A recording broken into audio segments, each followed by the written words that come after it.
네, 저희 제주 MBC는 그동안 신화월드의 하수 역류 사태에 관심을 갖고 집중 보도를 해왔죠. 이를 계기로 제주도 의회가 대규모 개발 사업장에 대한 행정 사무조사를 실시하기로 했습니다. 물론 우여곡절은 많았는데요. 도의회의 행정사무조사 특위가 구성돼 위원장을 선출하고 활동을 시작했습니다. 본격적인 조사는 내년 1월이 될 것 같은데요.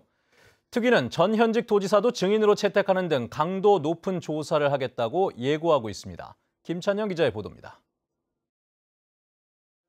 우여곡절 끝에 도의회를 통과한 대규모 개발 사업장에 대한 행정사무조사.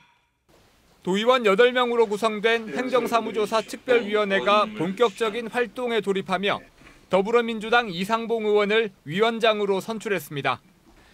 이 위원장은 개발 사업 인허가 과정에 대한 의혹을 남기지 않기 위해 전현직 지사를 증인으로 채택해 6개월에서 1년가량 강도 높게 조사하겠다고 밝혔습니다. 도시개발 전반에 대해서 대규모 사업장의 전반에 대한 제도적인 위법한 점이 무엇인지 그런 걸 꼼꼼히 살펴봐가지고 제도 개선할 부분이 있으면 제도 개선을 해야 될 것이고 시간에 쫓기지 않으면서도 내실 있는 조사가 될 수 있도록 최대한 노력을 하도록 하겠습니다. 조사 대상은 하수 역류 사태로 인허가 특혜 논란을 빚은 신화 역사공원 등 50만 제곱미터 이상의 개발 사업장 22곳. 인허가 과정 전반을 살피고 개발 사업이 환경에 미치는 영향과 사업자에게 특혜를 주는 대신 제주도가 입은 재정적 피해 규모 등을 구체적으로 조사할 계획입니다. 성역 없는 조사를 예고했지만 사업장 수십여 곳을 1년 내에 조사한다는 계획에 회의적인 시각도 존재합니다. 이 범위를 확 넓혀가지고 문제가 되지 않는 거에서도 광범위하게 들어간다.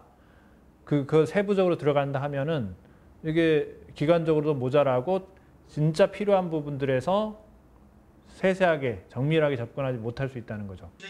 실제 부산시의회의 경우 최근 5개 사업장을 행정조사하는 데만 1년, 서울시의회는 사업장 한 곳을 조사하는 데만 6개월이 소요됐습니다.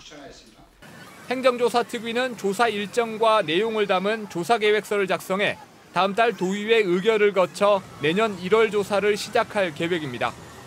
조사 대상이 워낙 많아 부실 조사에 대한 우려가 큰 만큼 조사 계획서에 포함될 조사단 규모와 구체적인 조사 기간에 관심이 쏠리고 있습니다.